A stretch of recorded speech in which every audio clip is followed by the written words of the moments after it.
ముందుగా happy birthday megastar Chiranjeevi గారు ఈ రోజు ఇంద్రా మూవీ 4K లో అయితే రావడం జరిగిందన్నమాట. ఇప్పుడే చూసి రావడం జరిగింది. థియేటర్లో సెలబ్రేషన్స్ అయితే వేరే లెవెల్ ఉన్నాయి. ఇంకొక చోట్ల అయితే బుకింగ్స్ వేరే లెవెల్ ఉన్నాయని చెప్పి వాళ్ళైతే తెలియజేస్తున్నారు. మన ఒక్కడు మూవీకి, మన మురారి మూవీకి, మన మహేష్ బాబు క్రియేట్ చేసినటువంటి రికార్డు ఖచ్చితంగా ఇంద్రా మూవీ బ్రేక్ చేస్తుంది అని చెప్పి మూవీ టీం అయితే ఫుల్ కాన్ఫిడెన్స్గా ఉంది. ఈ రోజు ఈ వీడియోలో ఇంద్రా మూవీ రివ్యూ కాదు, ఎక్స్పీరియన్స్ చెప్తాను నేను.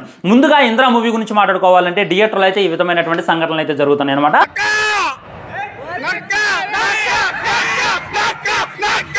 ఎస్, ఈ సీన్ రాంగంలోనే అందరూ కూడా ఈ విధంగా నక్కా అని చెప్పి పరుస్తున్నారు. వాళ్ళు ఎవరిని ట్రోల్ చేస్తున్నారు, ఎవరిని ఎక్కిస్తున్నారు అనేటటువంటిది క్లారిటీగా అర్థమవుతుంది. అంటే ఏం లేదు భయ్య, ఎప్పుడు కూడా మెగా ఫ్యామిలీకి భజన చేస్తూ కూర్చోవాలా, ఎప్పుడు కూడా వాళ్ళ డబ్బా కొడుతూ కూర్చోవాలా, ఎప్పుడు కూడా వాళ్ళని అంటిపెట్టు కూర్చోవాలా, ఒకవేళ వాళ్ళ నుండి బయటకు వస్తే ఈ విధంగా ట్రోల్ చేస్తారు అనేటటువంటి క్వశ్చన్స్ అయితే నా మైండ్లోకి వస్తున్నాయి. ఒక అదంతా వదిలేసి మనమైతే మూవీ ఎక్స్పీరియన్స్లోకి వచ్చినట్లయితే నాకు ఈ సినిమాలో బాగా నచ్చింది, బాగా పిచ్చెక్కింది. చిన్నప్పుడు నేను బాగా ట్రై చేసింది దాయి దామా నీకు డ్రాయర్ ఎందుకమ్మా, సారీ కునికే పొందన ఆల్బమ్ ఒరిజినల్ సాంగ్ నేను మర్చిపోయినా.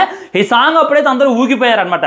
మన స్కూల్లో అడుగు పెడితే చాలు, అరే ఒకసారి దాయిదామా స్టెప్ వచ్చా నువ్వు వేయరా అని చెప్పి చాలా మంది అడిగేది అనమాట. అసలు అది ఊహించుకొని వేరే లెవెల్ వేసేది అనమాట. అక్కడ మన చిరంజీవి గారు తప్ప వేరే వాళ్ళు అయితే కనపడేవాళ్ళు కాదు. అలా ఎక్స్పీరియన్స్, అలా విధేయత అప్పుడు సృష్టించింది. నిజంగా ఇప్పుడు కానీ అప్పుడు కానీ సోషల్ మీడియా ఉన్నట్టయితే బీభత్సమైనటువంటి హైప్ వచ్చేదని చెప్పి క్లారిటీగా అర్థమైపోతుంది.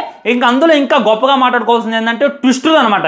ఇప్పుడు ట్విస్టులు అంటే ఇప్పుడు మనకు వచ్చేటటువంటి చిన్న చిన్న సినిమాల్లో, పెద్ద పెద్ద సినిమాల్లో కొన్ని ట్విస్టులు అయితే వస్తాయి. వాటిని చూసి మనం షాక్ అవుతాం. కానీ అప్పటిదాకా కష్టరాజ్ గారు కరెక్టర్, ఆయన మొత్తం ఆర్మీని తీసుకొస్తున్నాడు, మొత్తం పోలీసుని తీసుకొస్తాడు, చంపేయడం అని చెప్పి గన్ను గురి పెడతారు. అప్పుడు మన ఇంద్రసేనారెడ్డి బయటికి రాగానే దండం పెట్టి అబ్బాబ్బా ఆ ఫ్లాటిస్ట్కి అయితే అప్పట్లో ఒక్కొక్కడికి దెమ్మ తిరిగిన మైండ్ బ్లాక్ అయిన అనమాట. ఆ సాంగ్స్ అయినా, ఆ బీజం అయినా, ఎలివేషన్ సీన్స్ అయినా, ఆ డైలాగ్ అయినా ఒక్కే కదా అని పీకేస్తే పీక తెగుతి అబ్బబ్బబ్బు ఆ డైలాగులు ఎలా రాశారు సార్ అనేటటువంటి ఫీలింగ్ కలిగిద్ది అనమాట. మొత్తం ఫ్లాష్ బ్యాక్లో వేరే లెవెల్ ఉంటుంది. ఇప్పటికి కూడా మనకి మీమ్స్ దర్శనమిస్తూనే ఉంటాయి. అలాంటి తాతార్పణం, గంగార్పణం మన బ్రహ్మానందం గారు, మన ఎంఎస్ నారాయణ గారు చేసేటటువంటి కామెడీ అంతా కూడా వేరే లెవెల్ అనిపిస్తుంది ఫ్రెండ్స్. సో ఆ ఎక్స్పీరియన్స్ అయితే నేను మళ్ళీ 4Kలో అయితే ఎక్స్పీరియన్స్ చేసే, థియేటర్లో అయితే మళ్ళీ ఎక్స్పీరియన్స్ చేసే. ముందుగా అయితే వైజయంతి మూవీస్కి అయితే థ్యాంక్స్ చెప్పాలన్నమాట. ఇందిరా మూవీ మేము థియేటర్లో చూడలేదని చెప్పి చాలామంది బాధపడుతూ ఉంటారు. వాళ్ళందరికీ కూడా ఒక మెమరబుల్ లాగా ఈ విధంగా ఉండేది ఇందిరా మూవీ థియేటర్లో సెలబ్రేషన్స్ అనేటటువంటిది చూపించారనమాట. దానికైతే సలాం కొట్టచ్చు ఫ్రెండ్స్. ఇది ఇక ఇందిరా మూవీ ఎక్స్పీరియన్స్ గురించి మాట్లాడుకోవాలంటే మీరు చూసారా లేదా అనేటటువంటిది డెఫినెట్లీ కింద కామెంట్ చేసేటటువంటి ప్రయత్నం చేయండి. ఇలాంటి సినిమా మళ్ళీ వస్తే హిట్ అయిద్దా బ్రో అని చెప్పి చాలా మంది కామెంట్ చేస్తున్నారు.